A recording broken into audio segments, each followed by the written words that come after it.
Okay, Erev Tov, everybody. It's a pleasure to welcome Rabbi Silber. It's always a pleasure to learn with him. The founder of Drisha, really one of the most, I see, creative and innovators, thinkers and teachers in the Jewish world. Drisha is now expanded into Israel, and it's really a pleasure to learn and welcome back Rabbi Silber, who had the pleasure of kicking off our Tanakh series in 24/8. This is the beginning of a 3-part series. Tonight on Mussaf of Yom Kippur, next week on Hoshana, and 2 weeks on Tefillah Keshem. So with that introduction, Rabbi Silber, Vakasha, we can start. Thank you very much. Pleasure to be once again total in motion, all the good work that you do. Okay, so I wanted to focus in on the davening of Yom Kippur, Minyane Diyoma, and to focus specifically on the Mussaf. There are 5 prayers on Yom Kippur. Each one has a different feel to it. The Mussaf of Yom Kippur, I would say, is a drama. And it's introduced, the Kaddish, which introduces the Mussaf, is a very stirring Kaddish. Typically it's sung, the Nusach Ashkenaz is very powerful. And within the Mussaf of Yom Kippur, in the middle of the Mussaf, of course, the Mussaf starts with the regular blessings of the Amidah. And in past years, there are many piyutim, Untitled Chapter on the piyutim. This year, many synagogues, many services are curtailing the piyutim. Not all the synagogues in New York, I know many of the services send many fewer piyutim. In any event, on Rosh Hashanah and Yom Kippur, in the middle of the Amidah, suddenly the Chazan asked permission to pray. It's very strange. On the standard Yom Kippur, the Chazan's been davening in Mussaf maybe for an hour and a half. And in the middle of the service, asked permission to pray. Actually, in the typical Ashkenazic Machzor, there are 2 different permissions that are asked. One begins, Elokeinu v'Elokei Avotenu, Hayeyim Pifiot Shluchei Amcha Beit Yisrael. It's a long prayer. Horei Mashi Omeru, teach the Chazan what to say. Havinei Mashi Yedaberu, etc., etc. And then afterwards, there's a second shorter request to pray, which is the main one for the Ashkenazim. Ochilo La'el. Ochilo La'el, which has its own nusach, the nusach of a reshut. Ochilo La'el, Achalefono.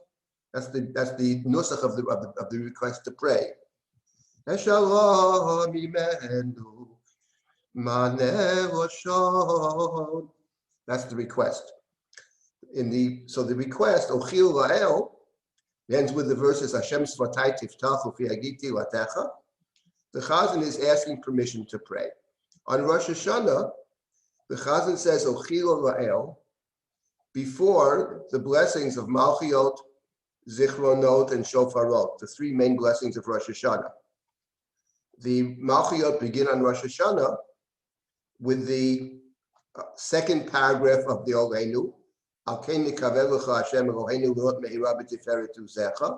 That's the beginning of Malchiot. There's a blessing for Malchiot. Then we blow the shofar, except on Shabbat. Then there's another blessing, Zichronot, Shofar, Shofarot. 3 blessings on Rosh Hashanah. There is a view in the medieval commentaries that the 3 blessings on Rosh Hashanah, Malchiot, Zichronot, and Shofarot, which are the core blessings of Rosh Hashanah, the core service of Rosh Hashanah, were recited only in the repetition of the Amidah. The private service, according to this view, was the regular 7 blessings of Rosh Hashanah. Because in the evening prayer of Rosh Hashanah, Shacharit, Mincha, there are only 7 blessings, 3, 1, and 3. In the Mussaf, we have 9. So there is a view that in the Mussaf, only the Chazan said Malchiot, Zichronot, and Shofrot, and that's why the Chazan asked permission to pray for that which is specifically said by the Chazan. Okay, that's a question. So that's on Rosh Hashanah. The key text of the Rosh Hashanah service, Malchiot, Zichronot, and Shofarot. Unfortunately, in many synagogues, there's so much time spent on the piyutim, the Tana Tokef, and everything, that when they get to the Malchiyot, Zichronot, and Shofrot, sometimes they race through it. But that's not right, because that's really the key to the service. And this year, in many synagogues, they didn't say any piyutim. And so at least we're able to focus, hopefully, on the Malchiyot, Zichronot, and Shofarot. That's on Rosh Hashanah. What about Yom Kippur? So Yom Kippur, we also have Ochila, the Chazan asked permission to pray. And what comes after Ochila? What is the heart and soul of the Mussaf service of Yom Kippur? So what we say after Ochila La'el, we have something called the Avodah. The Avodah is a description of the service of the high priest on Yom Kippur. It actually goes through point by point exactly what took place on Yom Kippur. What's called the Seder Avodah. And actually, it's very interesting that there are different texts which describe the Avodah. The standard Ashkenazic text begins with Amitz Koach. It begins with a description of creation and the various sins committed by humanity over time, till you get to Abraham, then Isaac, and then Jacob. Jacob has 12 sons. One is Levi. From Levi, from the Leviim come the Kohanim. From the Kohanim comes one Kohen Gadol, one high priest, who will enter the Holy of Holies on this day to atone for the temple, to purify the temple, to cleanse the sins of Israel, and in a sense to redeem all of creation. On the shoulders of this one person rests all of God's creation. And the entrance into the Holy of Holies is dangerous and must be done properly with the appropriate sacrifices and the incense, etc. Then the scapegoat is sent outside. The whole description of this encounter between God and the individual person who carries this awesome responsibility. That is the Ashkenazic version. The introduction is about creation. And the Sephardic and Nusach Sfard version, Ata Konanta, which is in simpler Hebrew, but is a parallel description of the service of Yom Kippur, which is a very complicated service. One of the interesting things to study, not for now, are the differences between the two texts. Rabbi Soloveitchik, Rabbi Lichtenstein used to speak about it in yeshiva at great length about going through all the details and the distinctions between the Nusach Ashkenaz and Nusach Sfard. There are many interesting differences between them, but that's not for now. But what is important to understand, in my view, is that the Avodah, both the Ashkenazic and Sephardic versions, essentially are a concise description or concise reflection of the Mishnah in Tractate Yoma. The first 7 chapters of Tractate Yoma deals with the Avodah. The Avodah that we recite on Yom Kippur, after the Chazan asks permission to pray, is essentially the Mishnah. And in fact, if you look at the critical editions of the Machzor, the best of which is by Goldschmidt, that Daniel Goldschmidt's critical Machzor, and you'll see that the earliest versions of the Avodah are virtually the Mishnah. They're virtually translations of the Mishnah. Now that itself is very interesting because the morning of Yom Kippur, the Torah reading for the morning of Yom Kippur is actually chapter 16 of Vayikra, which is the Avodah, which is the service of the high priest as described in Vayikra chapter 16. The actual service is much more complex because what the Mishnah is trying to figure out is how to interrelate chapter 16 of Vayikra and the description of the Mussaf sacrificial service in the book of Bamidbar. And on top of that, the daily service of the sacrifices, the lighting of the menorah, the cleaning of the altar, the bringing of the daily incense. How do we reconcile these 3 different things? And the Mishnah constructs these 5 different time frames in which the Seder, which the Avodah takes place. Special to Yom Kippur is the second slot and the fourth slot. And what's interesting is when you study the Mishnah, what you realize is that the description of the Avodah in the Mishnah seems at certain points very different from what the Torah says. Things are added into the Mishnah that don't seem to be in the Torah text at all. For example, one simple example, there are many examples. When you read the Torah, which we do on Yom Kippur morning, it talks about a confession. The Kohen confesses the sins of Israel, places his hands on the scapegoat sacrifice, sends it off into the desert. It bears the sins of Israel. When you read the Mishnah says there's not one confession on Yom Kippur, but there are three. That the Kohen Gadol first confesses his own personal sins and those of his family, returns to his own sacrifice for a second confession for all the priests, and the third confession is for Israel. When you look at the Chumash, it doesn't seem to say that at all. The plain reading of the Chumash suggests nothing of the sort. So there are all kinds of interesting differences or apparent differences between the Mishnah, which is the Avodah, and what it says in the Torah. And I think what's an interesting thing to think about is the following, that when you think about the service of Rosh Hashanah, what constitutes the service of Rosh Hashanah? Rosh Hashanah, Malchiot, Zichronot, and Shofrot essentially consists of the recitation of a set of biblical verses. We follow what it says in the Gemara, Rabbi Akiva's position, 10 verses for Malchiot, 10 for Zichronot, 10 for Shofarot. More than that, 3 from the Torah, 3 from the Ketuvim, the Psalms, 3 from the prophetic writings, and the 10th verse from the Torah. And the way it works is that of the 10 verses, the first 9 are in the statement section of the Malchiot, Zichronot, and Shofarot. And the 10th verse is connected to the concluding paragraph, which is a kind of request. O God, reign over the whole world. Or God, remember us for good in Zichronot. Or the Shofar, Revelation.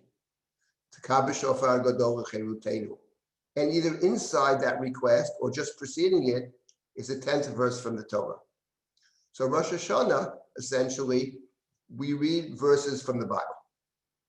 And if you think about it, it's very appropriate because the day of Rosh Hashanah itself is primarily a day about God.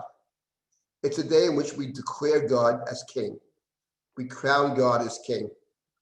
Now that has implications for us because the king of Rosh Hashanah is also a judge. One of the functions of the king, when the people request a king in the book of Samuel, chapter 8, give us a king to judge us. To judge us. So the king is a judge, and that's when we get in trouble. Stand before the all-knowing judge, that's Zichronot. But okay, but fundamentally it's a day about God. And therefore the text we use is God's words, as revealed to the prophets in the Torah, the prophets, the Ruach HaKodesh in the sacred writings. We don't want to use our language to talk about God. We use God's language to talk about God. That's Rosh Hashanah. Yom Kippur is fundamentally not a day about God. Yom Kippur is a day about us. Or to use different language, I would say Rosh Hashanah is a day about Torah Shebechtav, about the written word. Yom Kippur is a day of Torah Sheba'al Peh. Yom Kippur is a day about Torah, but about the human understanding of Torah, which explains another practice in the Jewish world, ancient practice, strange one. How do we start Yom Kippur? We start Yom Kippur with Kol Nidre. Kol Nidre essentially is a symbolic Hatarat Nidarim. The court stands up, the symbolic court, to annul the vows that we've taken in the past year. According to almost all the commentaries, it's the past year. And to annul the vows that were taken, we took vows, we made commitments. which is a good thing. But sometimes we realize that the commitments were made without thinking of the consequences. So there's something called Hatarat Nidarim. And the court stands up just as Yom Kippur is starting and is a knowing, releasing us from those vows and oaths that we took. When you think about it, Hatarat Nidarim is the best example that we have in the Mishnah of a rabbinic interpretation which has zero basis in the Bible. Not only does it have no basis in the Bible, it seems to contradict the Bible. When you study the Bible, Tanakh, it's quite clear that when someone takes a vow, a shvuah, a neder, there's no way out. We are hard pressed to think of any case where someone took a vow and did not keep the vow or an oath. The Givonim came in the story of the book of Yoshua, pretending to come from a faraway land. The people swear not to harm them. They keep their oath. Even Yiftach kept his foolish oath. Seems to have sacrificed his daughter. The one example we have of someone who doesn't keep the oath is King Saul. King Saul said, whoever eats on a day I forbade people to eat, that person will die. Turns out Jonathan mistakenly ate, didn't know of the oath, the vow. So Saul says, Mot Yumat Yonatan, Jonathan will die. But the people said no. How could Jonathan die? He brought about the redemption. He was God's instrument to bring about redemption. Vayiftu Amit Yonatan V'Lomet. The people saved Jonathan. But outside of that case, when you take a vow or an oath, you keep it. Comes along the Mishnah and the Talmud and our tradition and says, not always. There's a way out called Hatarat Nidarim. The Torah does speak of Hafarat Nidarim, about a woman who in the Torah is either in the domain of the father or the husband. That's true. Then if the father or husband objects to the neder, she's released from it. Hashem Yislachra, and God will forgive her for not keeping the vow. She has an out. But otherwise, you keep your oaths, you keep your vows. So Hatarat Nidarim is the greatest example that we have of the power of Torah Shebaal Peh, one might say to cancel out, to overtake, or to reinterpret the word of God, the biblical word. That's how we start Yom Kippur. And the same thing is true of the Avodah. The Avodah is not a recitation of biblical verses. It's a recitation of the Mishnah. Yom Kippur is a day about us. And actually, if you think about the Kol Nidre service, that's exactly what the service says. Because the court, which stands up and says all the vows and all the oaths and all these commitments, we are annulling them, we release you. And then the court continues in the Kol Nidre service and says, V'nislach l'chol adat b'nei Yisrael v'lager hagor b'tocham ki l'chol ha'am b'shgaga. What does the word v'nislach mean? That's a verse from the Torah, from Bamidbar chapter 15. If the whole congregation sins, then they will be absolved. It shall be forgiven for the people who have sinned unwittingly. That's what the Torah says. So v'nislach in the biblical Hebrew means, it's the passive voice. It shall be forgiven. It's the passive. But when the court on the Yom Kippur Eve stands up and says, V'nislach l'chol adat b'nei Yisrael, that lends itself to a different interpretation of the word v'nislach. Not it shall be forgiven, but rather v'nislach, the plural, we forgive. The court stands up. The Hatarat Nidarim, the court is saying v'nislach, we are forgiving. We forgive you people. That's what the people say to us, our delegates, our court. And then the text of Kol Nidre continues, another verse from the Torah. From the previous chapter in the Torah, Bamidbar chapter 14. That's the story of the Meraglim, of the scouts, the spies. And God threatened to destroy all of Israel. And Moshe stands up and beseeches God. Moshe employs some of the divine attributes. And Moshe says to God, Slachna, forgive the people. According to your great mercies, you've borne them till this day. Vayomer Hashem salachti kidvarecha. And I forgive them as you say. So we reenact this Kol Nidre Eve, the power of Kol Nidre. We're saying that our fate is in our hands, actually. It's up to us. That's the awesome power of Kol Nidre. If we find a way back, God will forgive us. Kidvarecha, the court speaks for us. V'nislach, we are ready to forgive. And God says, as from above, God says, and I agree. Kidvarecha, as you say. That's what Yom Kippur is about. Yom Kippur is about us. Yom Kippur is about what we have to do. It's frightening because the responsibility is on us. So Yom Kippur is about penitential prayers, about Sleekhold. Yom Kippur is about confessions. Part of tshuva is recognition of what we did wrong and trying to fix it. Yom Kippur has a whole set of confessions, actually. I don't know if we'll get to all the confessions. On Rosh Hashanah, there are no confessions. And there are no Sleekhold on Rosh Hashanah either. The Sleekhold, which we say the day before Rosh Hashanah at great length, and the day after Rosh Hashanah, Tzom Gedalia has a long Sleekhold in the Ashkenazic rite. The two longest days of Sleekhold, except for Yom Kippur. But Rosh Hashanah itself, there are no Sleekhold, it's very striking. Because it's not about us.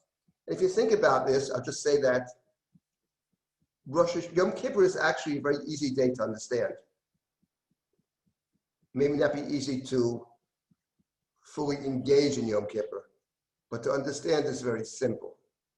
But Rosh Hashanah is different. Rosh Hashanah invites us to see the world in a different way. It invites us to see the world not the way we usually see it, because we usually see it from our own perspective. I'll give you an example of this. When you read the story of the Exodus from Egypt, Yetziat Mitzrayim, God says to Moshe at the snare, Ra'o ra'iti et oni ami asher b'Mitzrayim. I've seen the suffering of my people. I'm going to take them out of Egypt, bring them to a good land, milk and honey, Eretz Tova u'Rechava. So we understand that. We were slaves in Egypt. We were oppressed in Egypt. We were beaten down in Egypt. We were marginalized in Egypt. And it's all about taking us to a place where we can be ourselves in the full sense of the term, make choices, not have somebody telling us what to do necessarily. That's one of the purposes of Yetziat Mitzrayim. When you look at the Chumash, actually, and that is one of the purposes, when you look at the Chumash, that doesn't seem to be the primary purpose at all when you read the story of the Exodus. Not at all. The primary purpose is what God tells Moshe more than once to tell to Paro. Shalach ami v'yavduni. Send my people out to serve me. We were the servants of Paro. And now God wants us to be the servants of God. Avodah heim asher hotzeiti otam me'eretz Mitzrayim. Our purpose is, God says, to serve God. And that's a completely different way of seeing the world. It's not about me. It's because it's God's world. And God has a big world. I'm a very small piece of the big world. I'm put here to serve. Everybody has to figure out the best way to serve. And that's a completely different way to see the world. And that's Rosh Hashanah. That's Malchut. God is king. I'm here to serve. Yom Kippur is different. Yom Kippur is much more in sync with how we usually think. It's about myself. It's about where I stand, about my possibilities. I got to make it better. Got to fix the mistakes. Got to commit to the future, etc., etc. Of course, forgiveness is always an act of grace, because how can you erase the past? We really can't erase the past. We can use the past as a springboard. What happened, happened. And not just what happened, happened. What happened has consequences for the future as well. You can't control it. You know, you write something over the internet, cyberspace is there. Can't take it back. It's out there. But we do have consequences, of course. But Yom Kippur is fundamentally about us. Therefore, the text of Yom Kippur is the Mishnah. Taras Nedarim is how we begin. The Avodah is the Mishnaic interpretation of God's word. So that's the Avodah. Now, there's something else about the Avodah. which is very important to understand and very unique. And to some extent, it may be true of prayer in general. But what makes the Avodah different is that the Avodah is not just a recitation of the Mishnah or a kind of interpretation. It's much more than that. It's something we don't have very often in our prayer experience, which is, it is a reenactment. We're not reciting, we're not recording or contemplating what happened in the temple when there was a Kohen Gadol. No, we are in the temple. We see ourselves as there. It is a reenactment. We are fully there. We enter into a kind of mystic world, I would say, which we see ourselves there. And that's why the custom of even bowing down, of falling down, when they heard the Kohen Gadol say the name of God, Shema Nichbad v'Yanora, Hayu Korim Mishtachavim V'Noflim Al Pneihem, this is a reenactment. And the significance of the reenactment, to see ourselves there. And we see ourselves there, we are witnessing in a sense, we're not there with the high priest who enters the Holy of Holies, but we are there when the high priest leaves the Holy of Holies. This place of enormous danger. Because Yom Kippur is a day of encounter. Rosh Hashanah is not a day of encounter. But Yom Kippur is a day of encounter with God. And the encounter with God may be on one hand exhilarating, uplifting, but it's also extremely dangerous. As it says in the Torah, V'lo yamut, this is how he shall enter the Holy of Holies and not die. God spoke to Moshe after the death of Aaron's sons. B'karvatam l'fnei Hashem v'yamutu. When that Kohen Gadol walks out of the Holy of Holies, having successfully completed the Avodah, the entire world rejoices. The world is rejoicing. There's description in the Ashkenazic, glorious description, how the world is singing. The world has been redeemed. The world has been purified. It's terrific. Mari Kohen, we sing at the end. Ma Nehedar, how glorious it was. We're there, we sing it. And then suddenly, the little word avol, but. This was true when we had a temple. We have to remind ourselves, there is no temple. The sins of our ancestors destroyed the temple. That's what it says in the service. V'avonotenu harichu kitzo. And our own sins have prevented the temple from being rebuilt. And suddenly we realize, we feel it. All this, something is missing. There is no temple. And here we come to a very important point about the next piece of the service. Because what comes next, the Yom Kippur service has three key components, as does Rosh Hashanah. On Rosh Hashanah, Malchiyot, Zichronot, and Shofarot. On Yom Kippur, it's the Avodah. But suddenly, we're in that temple, but now we recognize there is no temple. And if you think about it, the story of Yom Kippur, the service of Yom Kippur, if you had to pick out one biblical story that lies behind Yom Kippur, because there's always a biblical text that lies behind the service. And the key text of Yom Kippur is the story of the golden calf, the Egel. The Egel, Moshe is on the mountain and about to take down the tablets. And God says to Moshe, go down. Your people have shichet amcha, desecrated themselves, corrupted themselves, made themselves a golden calf, bow down to it. I'll destroy them and make you a nation. And Moshe on the mountain prays for the people. You can't do this, says Moshe. You swore you were going to give, you swore to Abraham, Isaac, and Jacob. Nishpat lehem bach. You swore. We read this every fast day. You swore that you would multiply their descendants. You can't do it. Got to keep your oaths. Vayinachem Hashem, and God relented. God agreed with Moshe. I'm not going to destroy them. That's on the mountain. Then Moshe goes down the mountain.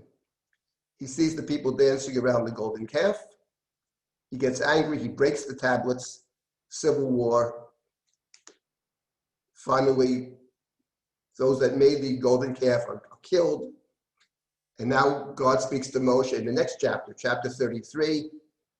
And God said to Moshe, leave from here, together with the people you took out of Egypt.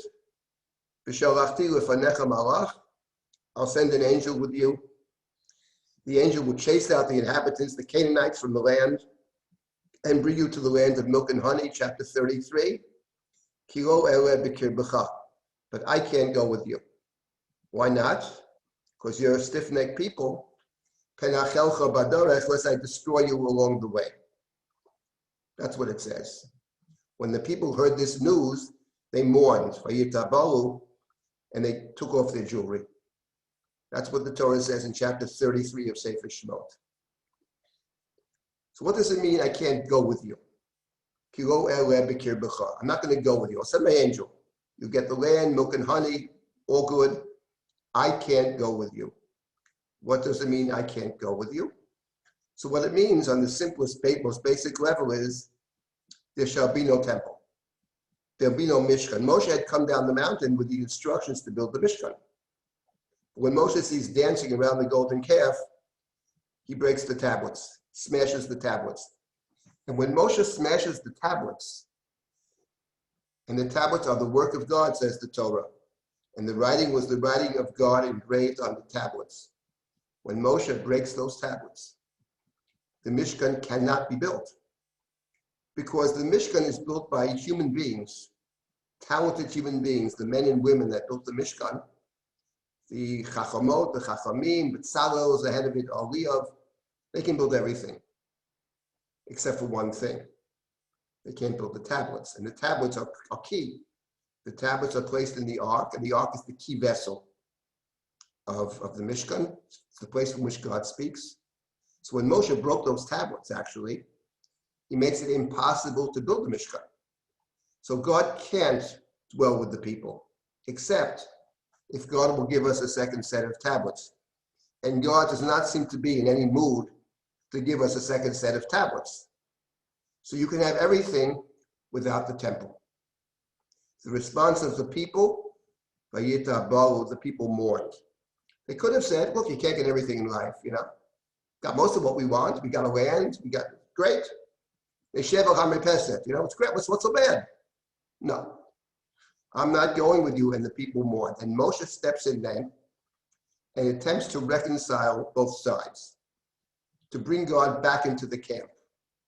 How he does this is an interesting study. Can't discuss this now. But the end of this reconciliation attempt by Moshe, which succeeds, so God agrees to make it possible for God to dwell amongst the people.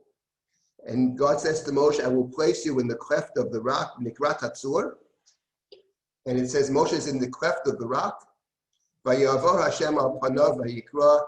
And God passes by before Moshe, cries out, Hashem Hashem el rachum v'chanu nerech hapayim v'rav chesed ve'emet, which we call, these are the attributes of God's mercy. Another word for the attributes of God's mercy is Sleekhold. This is the Sleekhold service. The Sleekhold service is essentially the recitation of the Yud Gimel Midot. And when Moshe is taught the Yud Gimel Midot, God teaches Moshe these attributes of mercy. And the Torah says in the next verse, chapter 34, Vayimaher Moshe, Vayikod Arta, Vayishtachu, and Moshe hurried up and Moshe bowed down. Vayomer, and Moshe said, Imna matzati chen b'einecha Hashem, yelechna Hashem b'kirbeinu. O God, if I find favor in your eyes, walk amongst us, b'kirbeinu. Ki am kshei orefu, for they are a stiff-necked people.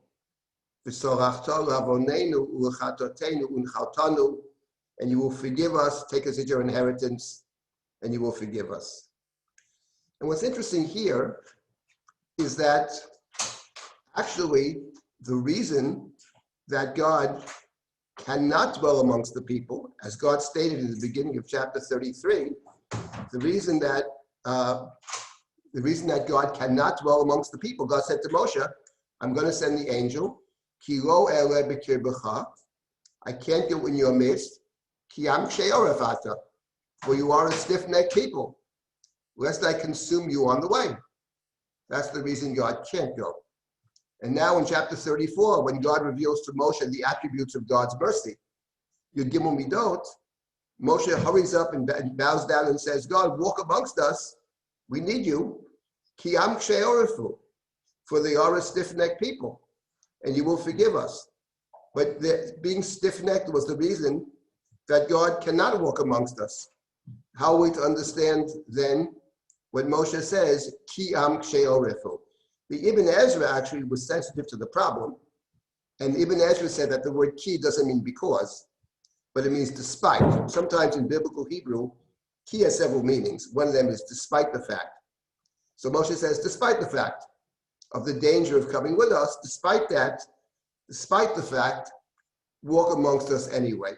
That's the Ibn Ezra. I'll tell you what I think personally. I don't think that's the pshat, actually. I think ki means because. But I think the point is the following. What Moshe is doing, Moshe is the honest broker who wants to bring the two sides together. That is to say, to enable God to dwell amongst us. That's the goal. Because God has said, I'll give you the blessings. We can't be together. It's not going to work. Send an angel. Says Moshe, something along these lines. The people have already demonstrated their sorrow, their mourning, and the people take off their jewelry. And some people followed Moshe to his tent outside the camp. And some people stood in their own doors, the Torah says, and bowed down when Moshe entered his camp, his tent, where God is present, where God speaks to Moshe face to face. That's the concession the people make. But in order for something to work, both parties have to make concessions. So what is the concession on the other side? What is God's concession? And what Moshe is saying to God, I think, is something like this. It is true. If you accompany us in the fullness of God, and after all, the seal of God is, of course, truth. We say this on Rosh Hashanah. Parenthetically, we say this on Rosh Hashanah.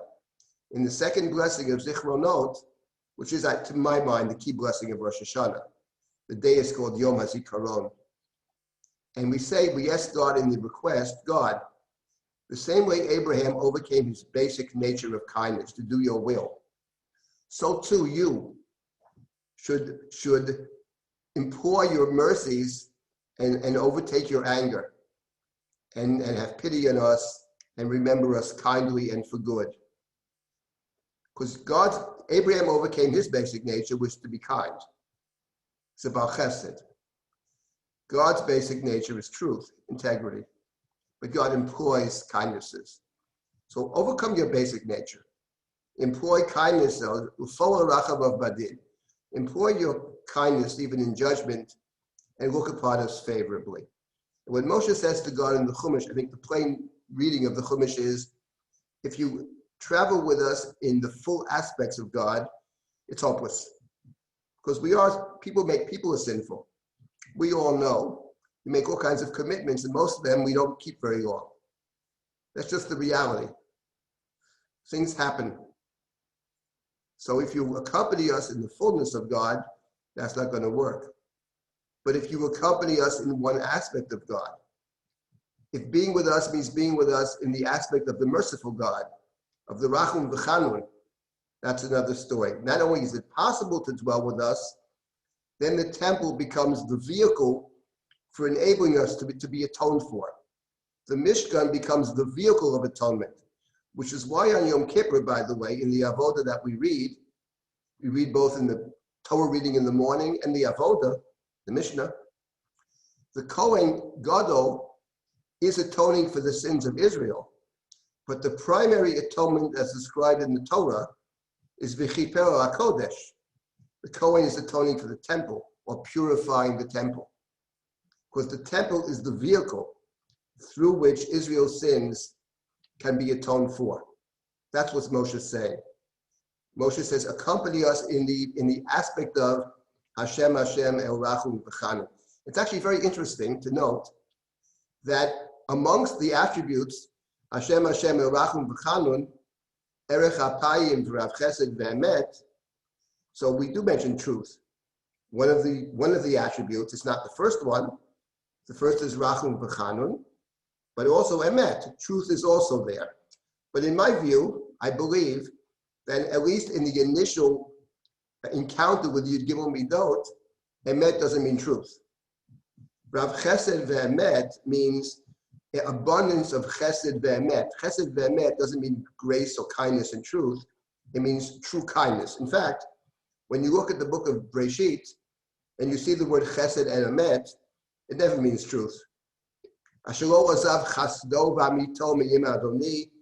When the servant prays at the well for the wife for Isaac, or when Jacob instructs his son Joseph, he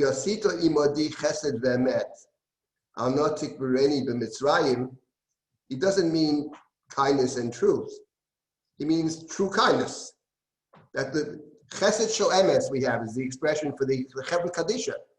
Chesed, so chesed ve'emet does not mean emet, actually. It means true kindness. Now, it's also accurate to say that later on, in other instantiations of the Yud Gimel Midot, emet is actually seen as truth. That's right. But in the initial telling, at least, before the other readings, emet does not mean truth. Emet means true kindness, and that's what Moshe is praying for. And that's how you reconcile. Each side has to make a concession. The human being makes a concession, and the God that Moshe encounters in the cleft of the rock also makes a concession. It's actually very interesting to come back to an earlier point, and then I'll continue with the main point I want to make about the next section of the Mussaf service, that Moshe on the mountain reminds God of God's oath. You can't destroy them, says Moshe. Zechori Abraham, Yitzchak, you swore to them. Our beds, Sarachem, I'll multiply your descendants like the stars of heaven. Where did God take such an oath? Where do we find in the Torah that God takes an oath to multiply Abraham's descendants? It's Abraham. Abraham is right. Where? Akedah. At the Akedah, of course. Exactly what we mentioned this in the section of the Zichronot. Remember us for good and redeem us and all that with mercies. And remember et habrit v'et hachesed, the covenant and the kindness. V'hashvua shenishbatu v'Avraham Avinu b'Har Moriah. And remember the oath that you took at Har Moriah when you said to Abraham at the Akedah. We mentioned the Akedah in that blessing. The Akedah is the story that lies behind Rosh Hashanah. The golden calf is the story that lies behind Yom Kippur. So when it comes to God's oath on Rosh Hashanah, we remind God of God's oath. Moshe reminded God of God's oath. How do we start Yom Kippur? By saying that's true of God's oath. When it comes to our oaths, there's a way out of our oaths, being human beings, but there's no way out of God's oath. Another interesting something to think about in terms of Rosh Hashanah and Yom Kippur. Now, why do I mention the golden calf story? Here's the important point.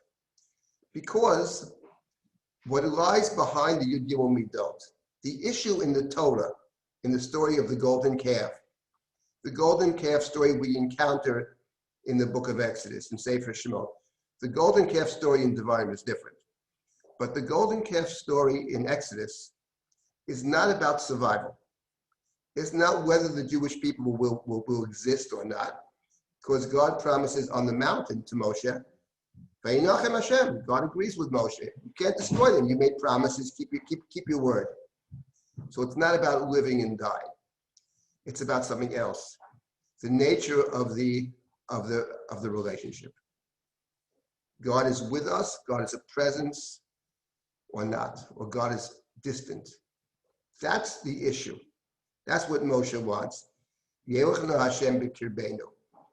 From a practical standpoint, will there be a temple or no temple? No temple means God is not fully with us. And we can't build a temple unless God agrees to be with us. And the moment God agrees to Moshe, the moment God says to Moshe, Hashem, Hashem, Arachum B'Chanun, we know that Moshe is going to get a second set of tablets, because without the second set of tablets, you can't build the Mishkan. And sure enough, God says to Moshe, come back up the mountain. Well, you know that already. That's the issue. And that's what Sleekhold and Yom Kippur are all about. It's not living and dying. Living and dying is more a Rosh Hashanah scene. Yom Kippur is about the nature of the relationship. Can there be a full encounter or not? And that's the Yud Gimel Midot. So on Yom Kippur, we actually enter the temple. We are witnessing what goes on. We're there. We see ourselves as there. We're in that temple. We're in the Azara. We're seeing what the high priest is doing. We're seeing the high priest come out. And then suddenly we pinch ourselves, but there is no temple. There was a temple for the last half an hour, last 45 minutes. We were in the temple. And now Avodah, but there's no temple. And that precipitates the second key ingredient of Yom Kippur, which is the Sleekhold. Hashem, Hashem, El Rachum V'chanu. Now here I want to say the following. When you open up your Machzor, most of you, you will see something very interesting. That after the Avodah, it says, Slach lanu avinu, there is no temple. Forgive us, O God.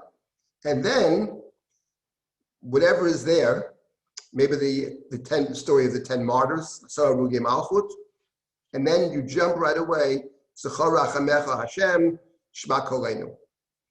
Now here's what is actually extremely interesting from many perspectives, something really to think about. We don't have the time to do it now, but here's the point. If you pray in a synagogue where they actually have a traditional Yom Kippur service, there are very few of those actually. Because what most synagogues, I'm talking about the Orthodox synagogues now, the traditional synagogues, maybe a few conservative synagogues, they're not actually, don't have a truly authentic service. Hate to say it, why not? Now it's not true of all the Orthodox Jews. It's not true of the Sephardic Jews. They essentially keep to the traditions. It's not true of the Yekis, the German Jews. They never change anything. So they have an authentic service. But all the other Jews, not all, but many, have eliminated from the Machzor what is probably the central prayer of the Machzor, which is Sleekhold. Now they haven't eliminated, if you study the Machzor, you will see that the Sleekhold were recited, Hashem, Hashem, Rachum V'chanun, are recited in every prayer of Yom Kippur. Every one of them, not just Kol Nidrei night, not just Ne'ilah, but Shachrit and Mussaf and Mincha. In fact, when the editors, whoever they may be, chopped out the Sleekhold from Shachrit and Mussaf and Mincha, they didn't do a very good job of chopping it out. For example, they left in Shma Kolenu. What is Shma Kolenu? Shma Kolenu is the end of Sleekhold. So they didn't chop it out. They left in Zechor Rachamecha. So they chopped out the Sleekhold. Hashem, Hashem, Rachum V'chanu. Now, some people were upset about that. Rabbi Soloveitchik was. So he put the Sleekhold back in. The question is, first of all, why were they ever taken out? So what's it? Goldschmidt actually in his Machzor has two suggestions about what happened. He decries this. He's very upset about this. What happened to the Sleekhold? But so he has two suggestions. One of which is actually a very interesting suggestion. They're both interesting, but one of them is that you see the Sleekhold is Hashem, Hashem, Rachum V'chanun, but before the Sleekhold there are various poems that are written. All kinds of different poems, all kinds of Sleekhold are written. That itself is an interesting study in its own right, the different kinds of Sleekhold. So for example, among the German Jews, so they don't say the same poems every year, they switch them off. They send out a message to their congregants and broyers or whatever. This year we're going to say this and this and this and this and this. Because it changes. Because there's a lot of choices. So if you see in some of the Machzorim, instead of being printed in the Machzor, it says Kan Omrim Sleekhold. At this point we say Sleekhold. Once you don't put it into the Machzor, you can forget about it. It gets lost. Because whatever printed, people will say, you know? And if it's big print, it's very important. If it's small print, it's less important. So the point is, once they wrote, now you say Sleekhold, you can be quite sure that in most places they won't say Sleekhold. but it wasn't cut out completely. They left in Shacharit and Mussaf and Mincha. Now, some of your Machzorim, the Adler Machzor, for example, or any of the German Machzor, they have Sleekhold, or the Adot Mizrach will have Sleekhold. Some of them say it after the Amida, but there's Sleekhold every service. And my point about the Sleekhold, which are the key prayer of Yom Kippur actually, is that when do we say Sleekhold actually? Everybody says Sleekhold, Kol Nidre night, and of course Ne'ilah. Ne'ilah is always Sleekhold. When do we say the Sleekhold? I have only 10 minutes left here, but this is actually important to understand the Machzor. Ne'ilah. When do we say Sleekhold in Ne'ilah? Answer. We say Sleekhold in the repetition of the Amida after the Chazan says Ya'aleh V'yavo. Ya'aleh V'yavo is the basic prayer of the holidays. Yom Kippur Is Different. That leads into Sleekhold. And it leads into Sleekhold very nicely. Because the way Ya'aleh V'yavo ends is, right? Vayishchus v'chanenu, rachem aleinu v'hosheinu ki lech einenu, ki el melech chanun v'rachum ata. Ya'aleh V'yavo ends with chanun v'rachum. Rachum v'chanun are the first two midot of the Yud Gimel midot. So right away the Chazan says Tachon Ushar, and you start with the Sleekhold. Those that say Sleekhold, or the abbreviated Sleekhold in Shacharit and Mincha, say after Ya'aleh V'yavo. Interesting, I'll get to Mussaf in a minute, because in Mussaf there is no Ya'aleh V'yavo. In Mussaf, what leads into Sleekhold is the Avodah. The absence of the temple leads into Sleekhold. That's what it does in the Torah. That's what leads into Hashem Keracha B'Chamin in the Chumash. The fact that God said you can't have a temple. There is no temple. So that's what leads into Sleekhold, to request for the temple, for God's presence. Interesting is the following. That's true in Shacharit and Mincha, and Ne'ilah is Ya'aleh V'yavo. Mussaf, it's the absence of the temple. What about Kol Nidre night? When do we say Sleekhold Kol Nidre night? So we can't say Sleekhold Kol Nidre night in the repetition of the Amida, because at nighttime there is no repetition of the Amida. So what leads into Sleekhold Kol Nidre night? And glorious Sleekhold they are. They're so beautiful, really. Stunning. You know, each of the prayers of Yom Kippur, I was speaking about this evening. I decided to go with this other more practical matter of what's in the Machzor, but each prayer is different. It's not that there are 5 prayers on Yom Kippur. Each one has its own tone. Each one has its own soul. Mussaf is the great drama. Each prayer is different. And trying to, connecting to the tone of it. The Sleekhold, actually, the poems, try to get us in the right tone. The poems of the Sleekhold for Mincha are not the same Sleekhold at night. Each set of Sleekhold is trying to pick up on something about the service. So the Kol Nidre night, we say Sleekhold after the Amida. There is no repetition. How do we introduce Sleekhold? Ashkenazim anyway. How do the Ashkenazim introduce Sleekhold? The night of Kol Nidre. Leil Yom Kippurim. How do we introduce it? We have a little poem we say. What is the poem? What is the poem? It's one of those beautiful things we have. Yahweh tachnunenu me'erev. Yahweh tachnunenu me'erev. V'yavo shavotenu miboker. V'yera rinunenu ad arev. But growing up as a kid, so I grew up with the survivors actually. And a couple of them could really daven. There was no singing. It was all chanting. It was very special. Beautiful nusach for Yahweh Tachnunenu. And what is Yahweh Tachnunenu? Yahweh Tachnunenu me'erev v'yavo shavatenu miboker v'yera rinunenu ad arev. It's Yahweh v'yavo. Yahweh v'yavo v'yagia v'yera. We make up a Yahweh v'yavo. And it's actually very significant because there's a message here. The question is always, what does it signify? That's the important question. And what it signifies is very simple. There's a custom of saying Sleekhold before Yom Kippur. The basic Sleekhold are for Yom Kippur, actually. There's a custom during Aseret Yemei Tshuva to say Sleekhold. We start the Saturday night before Rosh Hashanah. The Sfardim started Rosh Chodesh Elul. That's different. Because the Sleekhold of Yom Kippur are bound up with the day, the very fabric of the day, the Kedushat Hayom. It's a day of Sleekhold. And that's why it follows Ya'aleh V'Yavo. Ya'aleh V'Yavo is the prayer for the holidays. It's what the holidays are about.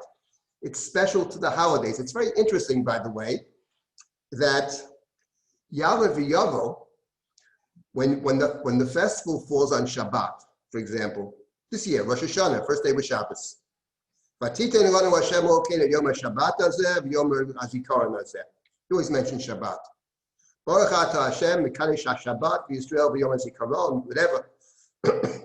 Kadesh HaShabbat, Yisrael v'Yazmanim, on the festivals. He always mentions Shabbat, the holiest day, except in Ya'aleh V'Yavo. Our custom is in Ya'aleh V'Yavo, even when Yontif falls on Shabbos, we don't mention Shabbos in Ya'aleh V'Yavo. We only mention the festival, and we don't mention Shabbos. Why? What is that about, actually? You see, it's a prayer specifically about the festival. I believe I heard, I didn't hear it directly, that Rabbi Soloveitchik had a suggestion. I have the same suggestion. I think he said this. But the point is, whether he did or didn't, he probably did. If you look at Ya'aleh V'Yavo, the word that stands out in Ya'aleh V'Yavo is the word Zikaron. And the word Zikaron in the liturgy, Rosh Chodesh is a day of Zikaron. Zikaron in the liturgy typically means a day of forgiveness. Every festival has a sin offering. Sirizim L'chatat, every one of them. Yom Kippur has more than one, but every festival has a sin offering. Every holy day has a sin offering, with one exception, Shabbos. There is no sin offering on Shabbos. Shabbos is completely different. Ya'aleh V'Yavo is a prayer for the day. And what's so special about the Yomim Tovim, as opposed to Shabbos, they are days of atonement and days of forgiveness. So every festival is a day of atonement, to some extent. Yom Kippur is the great atonement. And that leads right into the Sleekhold. So that's Ya'aleh, that's how we introduce Sleekhold Yom Kippur night. And let me just conclude with the following observation. There's so much more to say here, but I'll stop soon.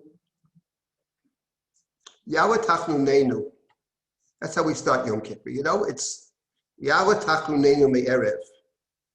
V'yavo shavatenu miboker. V'yera rinunenu ad arev. So that little poem, it's an ingenious little poem, has two pieces to it. One is two expressions. One expression is me'erev ad erev. Me'erev v'yera rinunenu ad arev. Me'erev ad erev, from evening to evening, is the Torah's description of Yom Kippur. We read that Yom Kippur morning. B'tisha b'chodesh ba'erev, me'erev ad erev. From eventide to eventide is Yom Kippur. That's one expression. Then there's another expression, from the morning till the evening. Min ha'boker ad ha'erev. V'yavo shavatenu miboker, v'yera rinunenu ad arev. From the morning till the evening. What takes place in the Torah from the morning till the evening? The Torah says that Moshe was sitting down and his father was visiting him, Yitro. Vayeshev Moshe sat down, min haboker ad ha'erev, from the morning till the evening. What was Moshe doing from the morning to the evening? He was sitting in judgment. Judging. Morning to evening is a judgment phrase. Erev ad erev is a Yom Kippur phrase. So as we start the Sleekhold Yom Kippur night after the Amidah, we are saying we begin to pray now. The judgment starts in the morning. We are preempting the judgment. We're going to say Sleekhold me'erev ad erev. In fact, there was an old custom. I don't think it's observed too much nowadays, not in my circles, not to sleep Yom Kippur altogether, to stay up the entire me'erev ad erev, which is the reason I believe the custom that those that put on the talit make the bracha before kol nidre, because you're not going to sleep, so you can't make the bracha in the morning. You're up all night, so we make the bracha now for the whole day. So we are, one might say we are preempting the judgment. May Erev ad Erev. Yes, Yom Kippur is also a Yom Adin. That's Min HaBoker ad Erev. But May Erev ad Erev, the Sleekhold. The Sleekhold are essential and central, and they essentially follow essentially the Avodah. Avodah, absence of temple, leads to Hashem Orachim V'Chanun. And the third piece, of course, that we can't get into now are the confessions, the Vidui. There are several confessions on Yom Kippur. That's a separate shiur, very interesting. But we can't do it all. But in any event, Avodah, Sleekhold, and Vidui. I'll just conclude with the following little thought, that on Yom Kippur night, of course, we have Sleekhold after the Amidah, and we start with Yala Tachnunenu, introduces it, and the Sleekhold consists of poems followed by the recitation of God's attributes of mercy, and there's always one main poem called the Pismon that is recited responsively. Yom Kippur night is the very beautiful poem, Kihine Kachomer. The tagline being, Brit HaBeit V'Yaltefen V'Yetzer, God remember the covenant, which in the liturgy refers to a covenant, presumably that God made about these attributes. Whenever my children sin, say these attributes. I was thinking, it's actually very interesting that the great poem of Yom Kippur night in the Sleekhold is, Kihine Kachomer B'Yad HaYotzer. We are like chomer, we're like clay in the hands of the potter. The potter can shape the clay any which way. And I was thinking that actually, if you think about the attributes of mercy, you give midot, the issue in the Torah is a very simple one. God said to Moshe, I can't accompany you. Why not? For you are a stiff-necked people. Kshei oref, stiff-necked. You're one that can't change. You adhere to your ways. You're stubborn. So I can't go with you because you're going to sin and I'll end up destroying you. And Moshe prays, and Moshe gets God, I think, to accompany us in a different aspect. Yom Kippur night in the Sleekhold, the great pismon is, Hine kachomer b'yad hayotzer. We're not stiff-necked. Or if we are stiff-necked, we're also chomer. You can reshape us if you wish. We ask God's assistance in transforming us, in reshaping us. I think John Donne has a poem along those lines in his religious poetry. We turn to God, you who create everything. You're the great creator. And you understand human nature. Of course, it's up to us. But we always need divine assistance. And we ask God to assist us in reshaping us. We are in your hands. We are the clay in the hands of the potter. I would add that Yom Kippur, we speak about God helping us. I think it's very important to remember, and especially in the present situation, but it's always true, that we call upon God to assist us. We can't do it alone. And I think it's very important to remember that we live in a world where many people are suffering. I mean, people are always suffering in the world. It shouldn't take a pandemic to remind us. But if it does, the point is everybody needs help. People can't do it on their own.